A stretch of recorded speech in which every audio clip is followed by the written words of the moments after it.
Big Boss Malayalam season 7 live അപ്ഡേഷനാണ്. ഇപ്പം weekly task നടന്നുകൊണ്ടിരിക്കുകയാണ്. മുകളിൽ നിന്ന് പറക്കും തളിക, മുകളിൽ നിന്ന് ബോൾ എറിഞ്ഞു കൊടുക്കും, അത് പിടിച്ചിട്ട് അവനവൻ്റെ ബാസ്ക്കറ്റ് കൊണ്ടുപോയി ഇടുക എന്നുള്ളതാണ്. റെഡ് ബോളിന് 3 പോയിൻറ്റും യെല്ലോ ബോളിന് 1 പോയിൻറ്റുമാണ്. അങ്ങനെ കൂടുതൽ പോയിൻ്റ് ആർക്കാണോ കിട്ടുന്നത് അവർക്ക് ടിക്കറ്റ് ടു ഫിനാലിലേക്ക് ഒരു ഇമ്മ്യൂണിറ്റി ഉണ്ടായിരിക്കുന്നതാണ്.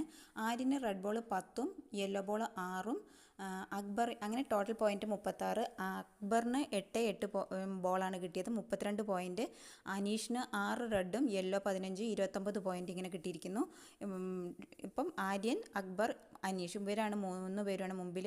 ഷാനവാസ് 17, ലക്ഷ്മി 15, സാബു 12, നൂറ്, നെവിൻ 8 പോയിൻറ്റ്, അനുവിന് 7 പോയിൻറ്റ്, ആദില 4 പോയിൻറ്റ്. ഇങ്ങനെയാണ് ഉള്ളത്. ആദ്യഘട്ടം ഇപ്പോൾ കഴിഞ്ഞിരിക്കുന്നു. ഇതിലിപ്പോൾ അനുമോള് ഈ ഫിസിക്കൽ ടാസ്ക് ഉള്ള കളിയായിട്ട് പോലും സാരി ഇട്ട് വന്ന് കളിക്കുന്നതാണ് കാണുന്നത്. ഇവിടെയാണ് അനുമോളെ എല്ലാവരും വിമർശിക്കപ്പെടുന്നത്.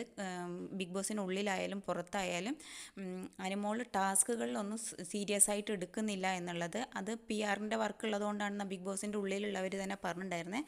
നിങ്ങളുടെ അഭിപ്രായം എന്താണെന്ന് കമൻറ്റ് ചെയ്യൂ കേട്ടോ.